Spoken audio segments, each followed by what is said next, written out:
मैंने दो ट्रेड्स लिए, सेम सेक्टर के स्टॉक, सेम ट्रेडिंग सेटअप को यूज करके। मैंने दोनों ट्रेड्स एक ही तरह से लिए, लेकिन मुझे दोनों ट्रेड्स में एकदम डिफरेंट रिजल्ट मिला। तो आज हम जानेंगे ट्रेडिंग का एक इंपॉर्टेंट प्रिंसिपल जो आपको पता होना चाहिए एक प्रॉफिटेबल ट्रेडर बनने के लिए, जो कि हम सीख सकते हैं इन दोनों ट्रेड्स को देखकर। तो पहला ट्रेड जो मैंने लिया वो था बैंक ऑफ बड़ौदा के स्टॉक में, जिसमें मैंने ट्रेडिंग सेटअप नंबर 1 को यूज करके ट्रेड लिया है। अब इस वाली वीडियो को अगर आप डिटेल में जानना चाहते हैं किस तरह से ट्रेड लिया है, किस तरह से एंट्री की गई है, तो उसकी एक डेडिकेटेड वीडियो ऑलरेडी आ चुकी है। उसका लिंक मैंने डिस्क्रिप्शन बॉक्स में डाल दिया है।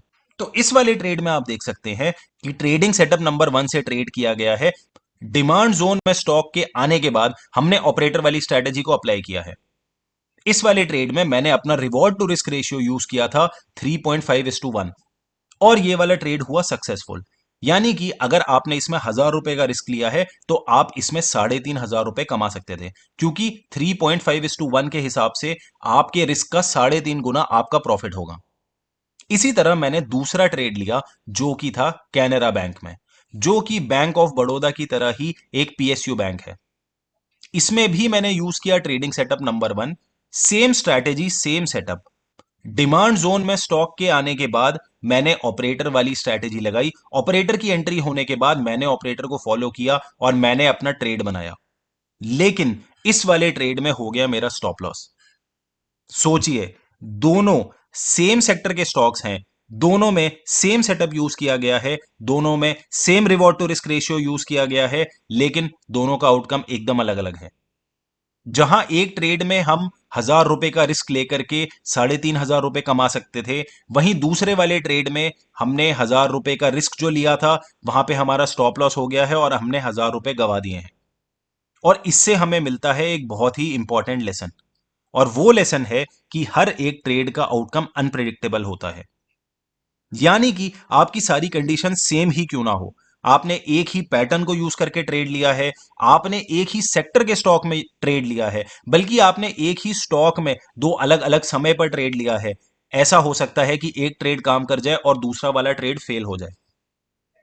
ट्रेडिंग में किसी भी ट्रेड के चलने की या ना चलने की कोई भी गारंटी नहीं होती है। कई बार जब हम ट्रेडिंग करते हैं, हम बहुत ही ज्यादा इमोशनली चार्ज एनवायरनमेंट में होते हैं। कई बार हम स्टॉक की मूवमेंट को देख करके बहुत ज्यादा जोश में आ जाते हैं। हमें ऐसा लगता है कि ये वाला ट्रेड तो चलना ही चाहिए, इस वाले ट्रेड में मैंने बहुत ज्यादा मेहनत की है, इस वाले ट्रेड में मेरा एनालिसिस बहुत ज्यादा अच्छा है, जिसकी वजह से हम अपने रिस्क को इग्नोर कर देते हैं। तो उस समय आप इन दोनों के दोनों ट्रेड्स को याद रखिए। आपका एनालिसिस चाहे कितना भी अच्छा क्यों ना हो, आपका कॉन्फिडेंस कितना भी अच्छा क्यों ना हो, आपको चाहे कितने भी अच्छे से उस सेटअप पर भरोसा हो, आपके कुछ ट्रेड्स चलेंगे और आपके कुछ ट्रेड्स नहीं चलेंगे। एक और इंपॉर्टेंट चीज जिस पर हमें ध्यान देना चाहिए वो ये है कि जो आपके विनिंग ट्रेड्स हैं, आपको उनसे पूरे पैसे लेकर के जाने हैं, यानी कि आपको टारगेट हिट होने तक का वेट करना होता है। आप इसी वाले केस में देख सकते हैं, जब एक स्टॉक में मेरा स्टॉप लॉस हिट हो चुका था, उस समय कई बार आपको अपने ही ट्रेडिंग सेटअप पर भरोसा नहीं रहेगा।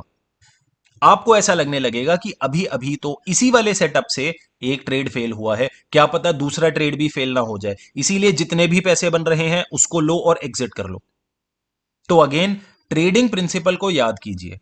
हर एक ट्रेड का आउटकम अनप्रिडिक्टेबल है। हर एक ट्रेड एक दूसरे ट्रेड से इंडिपेंडेंट है। तो चाहे एक ट्रेड फेल ही क्यों ना हो जाए, दूसरे वाले ट्रेड जिसमें आपने सेम पैटर्न को यूज किया है, जिसमें आपने सेम तरह से ट्रेड बनाया है, वो टारगेट को हिट कर सकता है। यहीं पर आपके पास पेशेंस होना चाहिए, एक ट्रेड को अपने टारगेट तक होल्ड करके बैठे रहने का। तो चलिए, अभी तो हमने इन दोनों ट्रेड्स को अलग अलग तरह से देखा। अब हम इन दोनों को जोड़ते हैं और देखते हैं किस तरह से ट्रेडिंग का पूरा सिस्टम काम कर रहा है। तो यहां पर आप देख सकते हैं कि हमने दो ट्रेड्स लिए हैं, एक विनिंग ट्रेड है, एक लूजिंग ट्रेड है। यानी कि हमारा विन रेट होता है 50% का। 50% का विन रेट, जो कि बहुत ज्यादा हाई विन रेट नहीं है, कई लोग बोलेंगे, लेकिन फिर भी हमने उसमें पैसे कमाए हैं।